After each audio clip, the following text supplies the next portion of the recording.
Or they try to. What in God's name is going on in here? What was that ruckus? What ruckus? I was just in my office and I heard a ruckus. Could you describe the ruckus, sir? Mr. Wolf! Mr. Wolf! What time is it?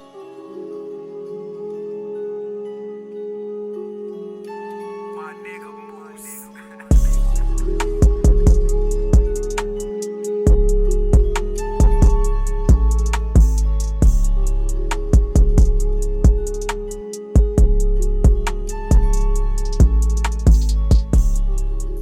Hey, what's up, everybody? I'm Shar, I'm Dominique.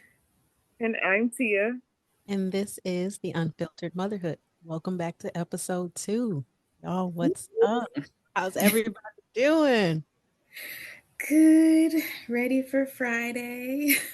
And let me feel. I'm a little tired today, but I got a half a day tomorrow and then I don't go back to Tuesday. So a win's the win. Yeah. Up, so excited. Y'all, I'm telling y'all, look, I need a little nap too. The kids didn't want to go to sleep today. They skipped it. I've been running on fumes Yeah, all day. that's me.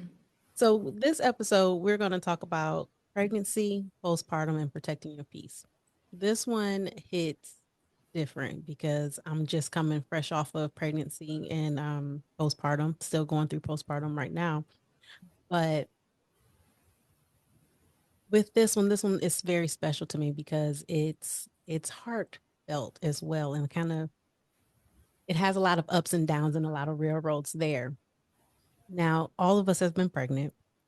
Now, did you guys know that Black women during our pregnancy are 53 more times likely to die during childbirth than any other race? No. I didn't know it was that high, but I knew it was a chance for us. 53 more times. So out of every 100,000 births, 53 Black people more times is likely to die from Black women. Let's say it like that during childbirth. And a lot of it has to do with because the doctors don't care too much about us. Mm-hmm. They really just do not. And it's hard. And it's sad. It's sad because like a really big story just came out here in Houston that there was a mom. She's pregnant. She was 32 weeks right before Mother's Day. She had a bad headache. She laid down and take a nap and didn't wake up. Wow. And she died from preeclampsia. Mm. And, you know, that's one of our number one ways of dying for us. And the doctors, you got to have a really good doctor that's going to be with you. And advocate. Yes, they got to advocate for you and tell you what's going on. And Yeah. during my first pregnancy, I didn't know all about preeclampsia. I didn't know all about high blood pressure. That's what preeclampsia is, high blood pressure in pregnancy. And I didn't know nothing about that. And you know, you just be eating whatever because you're hungry. You're like, I'm craving this, I'm craving that. With London, when I got down to 34 weeks, I was craving McDonald's breakfast. Don't ask me why, I don't know. But I was like, look, I got to get me one of these breakfast sandwiches. And so I got one. And then I went straight to my doctor's appointment afterwards. I was like, look, I was hungry, whatever. My blood pressure was through the roof. Mm. I felt fine. Right. Thought nothing of it. So when I got there, my doctor was like, nah, your blood pressure too high. Sit here a minute. We're going to wait 20 minutes and we're going to check it again. If it's high, we finna go induce this baby. So by that time, like at that one, I carried London to 38 weeks. So 38 weeks because I was really swollen and everything. So I got there. We waited the second time and she says, nope, you're going to go to the hospital. Bye. I'll meet you there. Get up there right now. We're going to go produce you. And when I got there, I'm like, what's going on? The nurses, they were checking my blood pressure. They was like, you're fine now. So what's going on? She was like, no, my doctor just wanted to make sure she was good. So when it came to this second pregnancy, soon as I entered my second trimester, my doctor was like, look, you were mild preeclampsia the last one. So we're going to make sure you're good. You're going to take a low dose aspirin every day during this pregnancy, low dose aspirin, and you can keep taking your vitamin D and your magnesium. It was like, take your vitamins and you're going to be good. Watch everything you eat. I carried this boy all the way to full term, ended up having him naturally. He was like, And so like I say that I had a good pregnancy with him. I had a really good pregnancy with London. After pregnancy, my postpartum journey, that's how I knew it was like each pregnancy is different. Yeah. Postpartum Definitely. journey is different too. I remember my grandmother used to say, it'll take some, like every child takes something from you. Yeah. And she had 7 of them. I, Ooh. I didn't have, my pregnancies weren't, I had challenges during my pregnancies, but you have to advocate for yourself. I just seen a Facebook post, a girl was saying that her, I guess it's called fetal growth reaction or something, like the fetus doesn't grow. And at 20 weeks, they did a scan and told her baby was little. And she was like, well, I was thinking it's because I'm little, the dad is not real big. And her baby, full term, was so tiny, like 1 pound.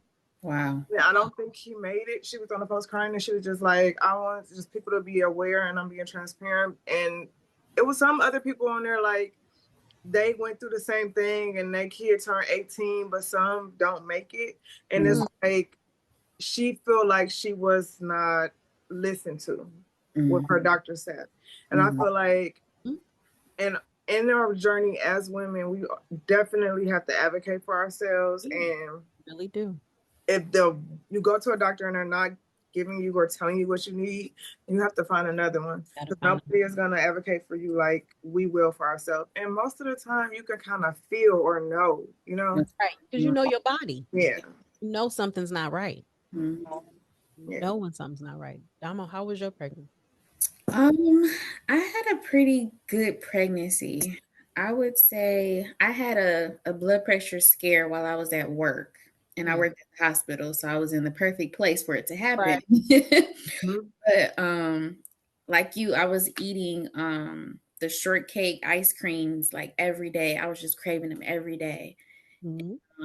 I think after I ate lunch, I stood up and I felt like really, really dizzy, and I had to sit back down. And my boss was like, "What's going on with you?" I was like, "I don't know." She was like, "Where's the wheelchair?" She was like jumping into action, like, "Come upstairs. We better take you over." She's like, "We're taking you upstairs." So I feel like I had people like advocating for me on my behalf, and I didn't even have to like say a word. Honestly, That's amazing. it was a blessing. I will say, like, when I went into labor, it was during COVID, so of course I could only have 2 people in the room. So I had my cousin with me and then my son's father. My cousin was like my doula. So we had like wrote out this plan. And I'm like, this is what I want. And they come in the room like, oh, this is Dr. So-and-so, and he's a student. I said, I don't want any men in here. Please get him out of here. And they were like, but he's training. I don't care. I want him out. Like, I don't want him in here. So yeah, that was the only time I feel like I really had to like say something. But other than that, my doctor's appointments were great. My OB, she is great. I love her. Yeah. I had no real hiccups, and that is all glory to God, because I was like, pregnancy was a blessing. Skylar was gestational diabetic. I found out like almost into my 3rd trimester after they did the little tests and stuff. And then my sugar would be like 2 something. And so they're like, oh no, we have to get this in order because you or the baby will be sick if you don't control it. So I started having to poke myself with insulin in my stomach. And it was not the very best. I don't know. I feel like I hear people be like, I love being pregnant and I have a great journey. And I always be looking at them like, what is wrong with people? I bled for the first 3 months. Wow. And my numbers kept going up. So it's just like, okay, well, some people just does this. Like, it's we don't know why.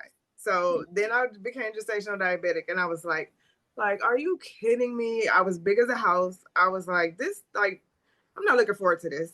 Okay. Fun part. Why y'all said it was fun? Right. Then the twins came and they were early. I bled 2 with them.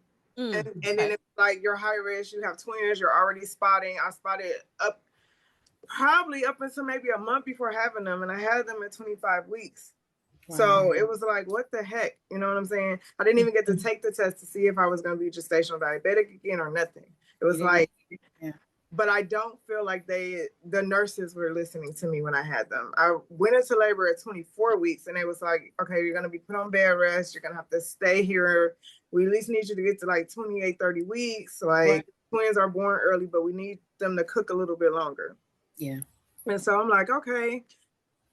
Like, so I got to literally lay down. You're not going to send me home. Like, no, you're going to stay in the hospital. And they had 2 of the little monitors to monitor the babies on me. Yeah. And that night, well, that morning that I had them, that night I was having contractions. And I kept telling them, like, I'm having contractions. And the nurses kept saying, well, we don't see it on the monitor. And so literally the whole night I probably was in labor, but they wasn't catching it. I don't know I feel like they wasn't paying attention. And I don't know if maybe they could have saved it. I could have waited a little bit longer. I just remember the whole night, like every time I would get a contraction, I would push my feet, like, and push myself through it. Yeah. I called them a couple of times. I kept saying they didn't see. But since I had 2, they had a monitor for him and a monitor for her. Okay. He was feet down. He was up here sideways. So it was like, they wasn't getting it, and they didn't see it. And then that morning they came in and checked me, and it was like, oh, we feel a foot. So it was nothing else I could do but have them. Right. And I'm like, thinking about it, that they didn't listen. They didn't try to figure out, was I really having the contractions? How could they use a different machine or nothing? Yeah. And I still don't know why they came so early, other than I guess God was just like, come on. I have no information on what I did or what happened or anything of reason why they decided to be like what they could have or anything. Right. Yeah. God been protecting them babies. And he They won. They won, okay? Because I was like, oh my gosh, you're not going to make it. Y'all said 28 to 30 weeks. What do you mean they're coming now? Like, that's not what y'all told me. I didn't do anything but walk to the bathroom and back to the bed. Right. For the whole week. So I was in the hospital. That next week, they were still like, we're getting out of here. Now, how, with the twins coming early, how was your postpartum journey? You know what? I feel like I was definitely stressed, but it was like, I was also trying to be strong and keep moving. Okay. And I knew about postpartum, but it was like, I don't know if I had it with Skylar or remember feeling like down. I just remember feeling like, okay, I got so much stuff I need to do, right? Yeah. But with them, they were born early. So it was like, I was stressed and I was nervous. Every time the phone would ring, my heart would drop. I didn't know if they was calling me to tell me that my babies was gone or what. And so it would be like, okay, I just left the hospital. What are they calling me for that fast? Yeah. So I feel like I didn't really have time to like sit in it and figure out like, okay, I'm depressed or I'm stressed out. Like, what should I do? Because it was like, these babies need me and they're here now. And every day I'm going to the NICU. I had to end up messing up myself. I had a C-section. I was supposed to have been trying to heal myself, but I had to make sure I was going down there and checking on them and that they were being taken care of correctly and right. Yeah. That they wasn't like, mistreating my babies. I couldn't stay there with them. And so I was on edge. Yeah. The whole time. Until you. I had them in January. Zion came home first. He came home the end of March. Okay. And Zanae came home like the middle of April. Okay. So when he came home, it was even more hectic because it was like, okay, now I have one at home. I have to figure out who's going to be with him because now he can't go back to the hospital because he'd already been home. And then I still have to go to the hospital and check on her and make sure she's being taken care of, trying to get that skin to skin since they were in the NICU, trying to make sure like what's going on. Is there anything I need to know? They end up moving her from one hospital to another hospital. I had them at Providence. She ended up getting sent to St. John Ross because they thought they was going to have to do surgery. And then all the stuff that she went through, the tube, her having speech therapy because the tube was down her throat for so long. To They told me she was going to be blind. They didn't know she was going to be able to hear or see. It was just so much, and it was like, did I get the chance to sit down and be like, this is a lot. I can't even take a break. It was like, no, I was just in like, I got to figure it out. I got to make sure they're okay. Yep. Yeah. So even like the first 2 years, it was like so many appointments and doctor's appointments. They had pneumonia. They had RSV. It was like, I never got the chance to be like, oh my gosh, I can't catch my breath. Right. It was just always moving. I was always moving. Always moving. But you're And so then listen, that sometimes it'd be like, okay, like it's okay for Supermom to take a break and breathe. yeah. Listen, that check on your strong friends that look like they're strong. Listen, back then it was a lot, and I'm thankful I was able to get through it, and I'm able to like tell my story and people. I've talked to people that had preemies too, and told them my testimony, and when you're going through it, like I put myself in like focus mode, like, okay, I got to make sure they're good. I got to do this. I was trying to go back to school. I went back to school in the summer. I tried to stay busy, but I had moments where it was like, what am I going to do? Like, I got 2 little babies that need constant attention and therapy. They went through all the phases of therapy, to learning how to walk because they were so early, to learning how to chew and swallow. So it was definitely a journey, and I'll say God. Yeah. God. All the way through. All the way through. Now, Damo, yours was during COVID. Yes. Girl, that's something different. You was on lockdown. We couldn't do nothing. We didn't know what to even expect. Right. How'd you get through it? Oh man, postpartum was rough. If that's the easy way of saying it, it was really rough. Like at the beginning of COVID, I got diagnosed with like anxiety. And then like after I had Nas, at his first appointment, my doctor just sensed it on me. Like just sitting there answering questions about him. I wasn't really, saying too much about me. And she was just like, are you okay? And I was like, sometimes. I was like, it depends on the day. And from there, we just start talking, and I just bust out crying. I'm like, I just feel I'm like, she just gave me like the space to like express how I was feeling. I hadn't even told like my son's father how I was feeling, but when he would go to work, like I would have meltdowns in the kitchen, or I would have meltdowns in the bathroom, like because Nas was just like constantly crying. And I remember like when we took him home that day, I was looking at him and I was just like, he's with me forever. Like, this is my baby. Had to take him home. I can't give it back. So that was like, I think that was like reality check. Like this, he's yours. Like you have to take care of him. I think, I think a part of the depression was, I'll say the relationship aspect played a part of like the depression piece. Just everything that was kind of going on. And then I think it was just like mentally preparing yourself, like, I have to take care of this person like, for the rest of my life now. Like, that's a pill to swallow. I don't think you think about that. When they're pregnant, like, you have to you're responsible for this person for the rest of your life. Yeah. So I think that, like, I took it on kind of hard, like, this is real. Got this little one here. Yeah. So I did the medication route. It honestly helped because I was at work and I just wasn't functioning like I normally would. Like I was just like, yeah, whatever. Yeah. But once I start taking the meds, like my mood was up. I was like, okay, I feel like myself again. So I think I stayed on it maybe about 3 or 4 months before my doctor took me off of it. And then I just kind of mellowed back into like my normal kind of self. I feel like some days I feel like I'm still going through postpartum depression. Yeah, I mean, I don't wonder Does because it- how do we know about? Like, exactly. Because like so far, the doctors are saying it takes your body at least 3 years to heal, and now they've been doing studies and saying that it takes longer. Yeah. How do we know because that it's actually are healed? right. How Like, do do you ever get to you feel that? like yourself? Yeah. Like you, I want to piggyback off something you said.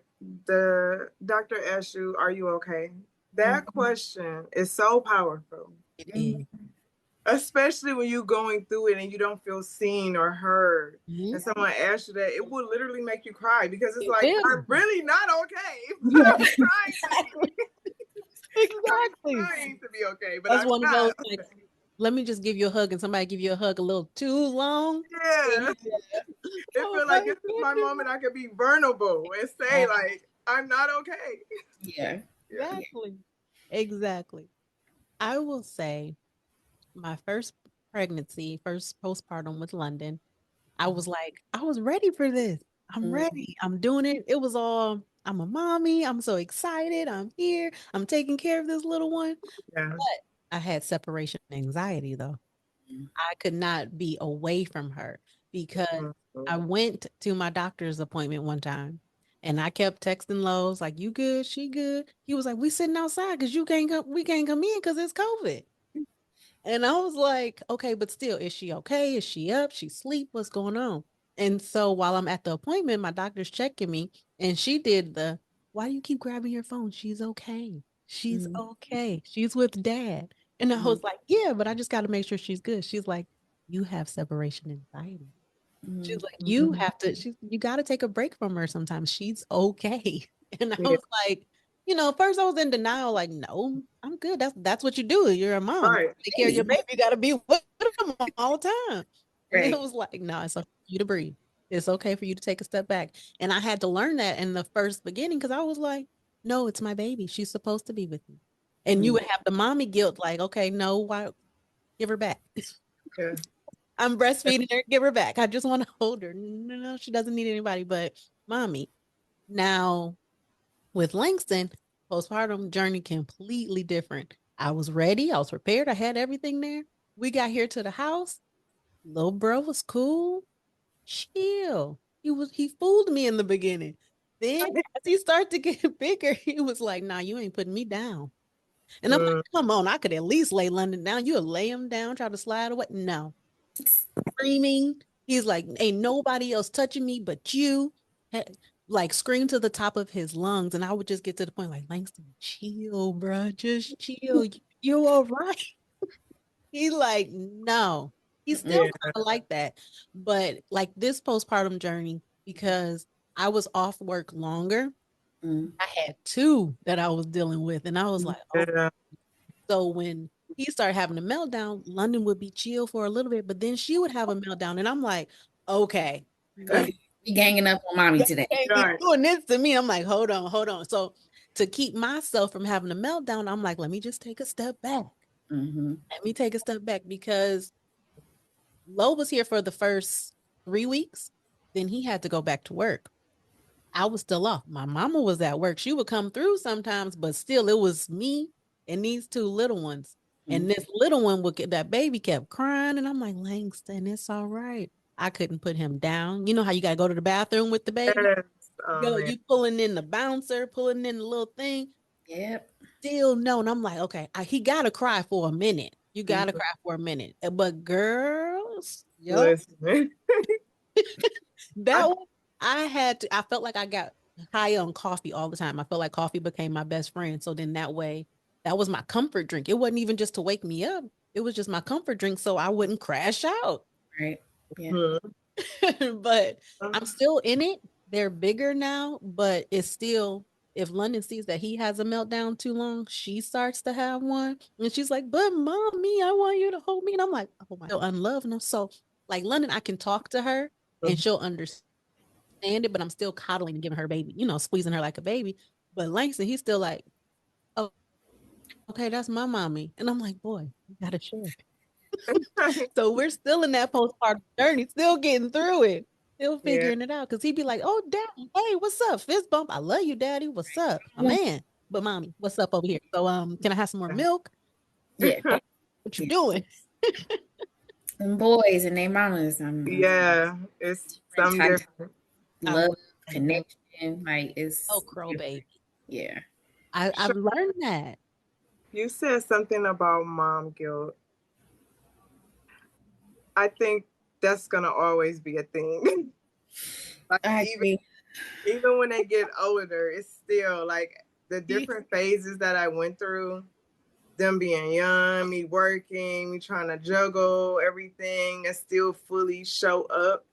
Yeah. It's like you get that like, did I do enough? Am I like I've tried to make sure I've never missed a field trip, Mm-hmm. accommodating my work schedule. Even now, my work schedule is accommodating to the twins. I have to take them to school and pick them up. So I get up at 5 a.m., get on work at 6 a.m., get off at 7 a.m., take them to school, get back on at 8 a.m., work to 3 p.m. so I can get off to pick them up. So it's like you're still always trying to figure it out. Thankfully, I have a job that let me be flexible with that. But I'm also saying I work from home. So, of course, I can still like get up and give me something to eat. I'm not tied to my phone or nothing. But it's like I had to use my lunch as my 7 a.m. to 8 a.m. time slot so I can take them to school. So it's like you still have guilt no matter how it just gets a little bit better sometimes. Like, okay, when they were younger, it's like, okay, now I have to find latchkey or I got to make sure I can still spend time. I can show up, especially when you're single mom. Yeah. And their dad is not around. So it's like I tried to make sure every parent teacher conference, if I wasn't in the building, I was setting up a call for an email to have a Zoom meeting or to get information on how they're doing in school. Do they need any help? When they have the IEP meetings, I have to get on the calls with the therapists and stuff so they can talk to me about their progress and if services is getting lowered or do they need additional assistance and stuff. So like I'm always still like accommodating to figure out like, okay, what do I have to do now to almost done. Almost done. Almost done. And a whole nother level comes. Yeah, now it's college with 3. Well, Skylar will be done by the time they get ready to go, but yeah, fun. With Skylar being in college, how do you find peace though? Because like does your mind wander? Like we know stuff that goes on at campuses, but it's like, are you constantly like my baby? I've been really working on trying to. She's 20. I've been working on trying to let her figure a little bit of stuff out. Yeah. Setting rules. Like she's home for the summer now. She could be at school and she'll hang out with her friends and they have an apartment and I do have the relationship with her where she keeps in touch. She'll call me, she'll text me, I have her location. We have this code word if she feels like she's somewhere, well, a code emoji, if she feels like she's somewhere and she doesn't want to seem like she's lame or a party pooper, but the vibe is not what she wants. I gave all of them emoji that if you text me this, no questions asked, no madness, I'm coming to get you. Yeah. That means that, Mom, I don't feel okay here, or Mom, I just need you to come get me. Yeah. So we have that established, also with the twins, but with her, she will be out till like 4 in the morning, 5 in the morning. And it's like, okay, she's on a college campus. She's usually with her friends. I am kind of the crazy mom. Like, if I call her phone, she don't answer, everybody's phone is getting gone now. She went to a party for her birthday. She answered the phone. Well, I called first when she got there. She was fine. Then I called again a few hours later. Her friends answered the phone. Hey, Mom, she's drunk. I'm like, dang, it was only an hour to talk to her. It's like, okay. They're like, she's fine. She's sleeping. And then I end up going to sleep. I always tell her to let me know when you make it home so that I can have a comfortable sleep because I know you're safe. Yep. She didn't call me. So now I wake up. like mom alarm, like call her or look at her location. I see if she's somewhere else. I'm like, what the hell? She was just drunk. Like she didn't say anything. She didn't text. I don't have nothing from her. I'm calling her phone and she's not answering. So now I'm 6 a.m. to about 8 a.m. I'm calling. I didn't have my Zanae text her friend on Instagram because she's finding you. We can figure it out. They everybody's drunk. I said, you know what? These college kids are gonna stress me the hell out. I said, I can't do this. I said, listen, please just text me if you don't call. And just when I wake up, if I see your text, that's fine. Because sometimes, whatever, they're weird with their phones. Sometimes she have her location on. Sometimes it'll say she's somewhere else, but her iPad will say she's at home. Like, girl, don't stress me out. So turn PSI. So peacefully now she's home, and I'm like, I know in school you may go in at like 4 or 5 in the morning, but you ain't doing that here. I said I don't even come to the house at 4 or 5 in the morning, so 2 a.m. Yeah. But it's like the struggle of I'm about to be 21 and you still, I don't care. This ain't school. This ain't a campus with security guards riding around. This is the city of Detroit. Like, we're not gonna do this. Like, nothing is good out at that time. It's no reason for you to be out at that time. And I would like to sleep peacefully and know that, okay, she's at least at home. Yeah. So I've been working on it. I've been asking God for guidance on like picking my battles and like when to be like, okay, calm down, mom. It's cool. She's all right. And I'm feeling that. You're not gonna keep doing that. It's like this is not what I think you should be doing. And then asking her like to see where her mindset is. Like, did this sound right to you? Yeah. That's good. That's good. Yeah, but I feel like it still get hard. Zanae asked me earlier, Mom, can I go to my friend's Airbnb? Heck yeah. You know, like 16? 15. Yeah. 15. Listen, You got Airbnb? I think That's like hotel parties. Like, I'm an old school parent. You know, I'm not old, but I am older. I just feel like I told them Airbnbs and hotel parties are not for kids. No, they're not. I don't agree with it. I've seen so many things that happen, fights, shootings, people innocently in the wrong place at the wrong time getting hurt. Exactly. And it's never enough supervision. It's never for these kids to have Airbnbs and their parents or whatever to rent it for them. And it really don't like, you know your kids, right? So I know what I instill in my kids and what I teach them.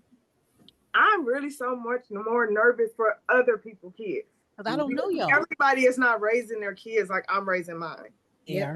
None to be leaders and not followers and to don't do this, but it's like you also gotta, some stuff is a no, a hell no sometimes. Like you're absolutely not doing that. Not. Yeah. You don't understand, but like I just told her earlier, Skylar didn't understand either why she was limited on what she could and couldn't do. But now that she's older, she will say sometimes like, Mom, I get why you didn't let me do this, or I get why this not being done. Exactly. Airbnbs, no.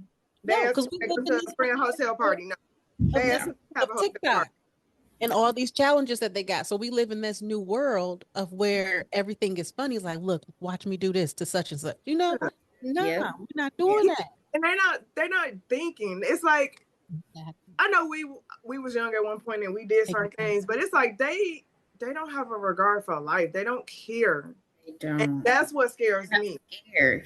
So they're not scared of nothing. They're not scared. Okay. And that's the scary part. Is like they're not scared of nothing.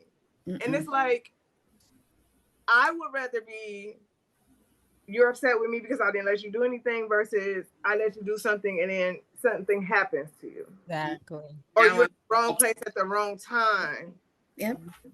So no, I'm not, but also I'm not gonna have an Airbnb party for my kids or a hotel party. So I have a hotel party. Heck, you know. I said hotels are not for kids. It's for grown people. And when you get grown and can get your own hotel, then you can have a hotel. You can go to have one. Right. All you want to, but not when I'm your parent, not when you're under 18. No. Right. Absolutely. Right. So it's like a constant battle, especially when the other parents just don't care. You know, I can't tell you how many parents have their kids come to my house and they haven't even talked to me or met me. Ain't even met you. Huh? I let kids come to my house, but when they come, I'm like, I want to meet your mom, your Yeah. dad. I want them to come in. I want them to see you're okay. I want them to, you know, feel comfortable leaving you here. Yeah. I don't even want them to just go to anybody's house because you don't know what people's families be into. It's just so much now that it's like, no. Yeah. Girl, my parents had to deal with that with my sisters because I have two young Mm. and they had a friend, my middle sister had a friend come over. This girl stayed 4 nights at my parents' house. Her mama didn't care where she was. My mom is like, "What's your mom's number so I can call her?" "Oh, she all right. I just text her." Mom's like, "I haven't met your mom. She need to know where you at, that you over here in my house. And you done been here about 4 days. She not Jesus. looking for you." That is They insane. don't care. That, yeah. They don't care. Some of these parents, and I just don't understand, like, how can you have a kid and not care about it? Like Mhm. that, my mind, I would have total anxiety. Like, where you at? What's going on? Like, Yeah. Why you ain't home yet? What you doing exactly. over Where there for you 4 days? going on? Yeah. You ain't called me. I don't know who you with. You can be over there held hostage. Come on now. Yeah. I need Yeah. to know. I'm that parent, like I was saying, when me and Lo talk, I'm a hovering parent. Like when we go out to these play places and stuff, Mm-hmm. you're in front of you're in this bouncy house, I'm standing right here. Oh, Yeah, because you have to. I'm Because ready. Because human you when you trafficking, find my kid, I'm ready. Let's go. child trafficking, human trafficking, sick people is out here. You have to be aware. Yeah, Exactly. You I'm definitely have to pay attention. yeah. And I know it's always been a thing, but it's like I feel like with social media now after COVID, everything is just right here. It's so much Exactly. information coming to you. I had therapy this morning. My therapist, I told her like I've been feeling overwhelmed, Hmm. and I'm like, especially the last few days. And she's like, Tia, you have to disconnect. You work from home. You work on your computers. Computers are draining. Then we're on our phones. That's draining. Yeah. I said, yes. I literally have been having to. Okay, time to put my phone down for a while and walk away from it Trying to find because it's so much. You see so much that it makes extra anxiety. oh So my it's goodness. missing. It's so many missing kids in the city. Every time I look up, somebody's saying that a child is missing or a person is missing. So it's like I'd be like, okay, I have to. I keep telling my kids they don't understand. I'm trying to protect y'all. I'm trying to protect you. Yes, I asked for God to watch over you, be with you throughout your day, protect us and things like that. But it's like I still feel like I have to do my part to make sure you're okay, and y'all don't understand. So just whatever. Like you'll understand once you get older and you have. You will. You'll understand it at that point. Yeah. Because I get my peace from knowing that everybody is okay. You know what I mean? When Exactly. you can see them, I can touch you and feel you're okay. Mm-hmm. I'm at peace. When I'm not with you, and again, that's that anxiety stuff, but Yeah. when I'm not with you, I don't know what's going on. I do trust God. God Mm-hmm. gives me all the wisdom to trust him. And, we do got to step back and be like, hey, Yeah. do his part. But I still, and see, that's that word my therapist be like, stop saying but. Right. Hey, but you canceling everything else out. So it's like I just said I trust God, but so see, I'm catching myself, and it's like I'm learning, and I'm getting there. So I trust God. However, He gives me common sense to be like, let me make sure that I got A through Z in order Mm-hmm. too, and then He's like, all right, I got it from here. You go. Yeah. So now Yeah. you can chill in your peace. You can Mm-hmm. chill in your peace. Yeah. Because that's something the hardest part, like you said, being on social media. We see this stuff in constantly. And with me booking travel, I'm constantly seeing there's somebody crazy in the bathrooms when somebody's key is trying to go to the bathroom. They're like, look at this. This happened on our cruise. It's crazy. So like when we go on trips or even when we just go out, we right here. Yeah. Oh, you ain't going nowhere by yourself. Even when they be like, oh, the kids can come over here to the kids' party, to the kids' camp. No, it's all right. My Yeah. kid, we on vacation together. They don't need to go to the kids' club. They not big enough. Yeah. It's like we have the daycare so the parents can go and drink. I don't need to drink that bad. I can sit right here. Right. When it's a kids trip, listen, it ain't fun for me. It's fun for them. Right. I'm here for me. I'm here to watch us all. We off in the bill saying castles, okay? Right. Have a blast. Okay. Maybe No. once I get back to my room and everything's locked up, then I can say, okay, now let me take a little sip or something. I can sit on my balcony and I just get drunk then. Yeah, But y'all right there asleep so I can see. yeah, it's for Now, sure. with all of this, like how we were saying, and finding our peace, what other tips do we want to give other moms about the way that they can help find peace during postpartum, during pregnancy? Because you don't want to be stressed out during pregnancy, though. That's that part there, but it's really, really more so on the postpartum part when you're either feeling postpartum depression, anxiety, or like how we just were saying, the kids have Yeah. meltdowns. Mm-hmm. all at I the- feel like you should journal your journey.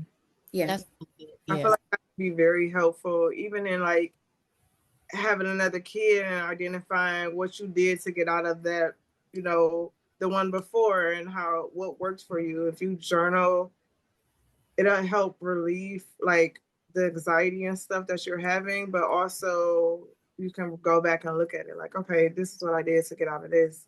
Maybe I could try this again, or maybe I can, maybe therapy.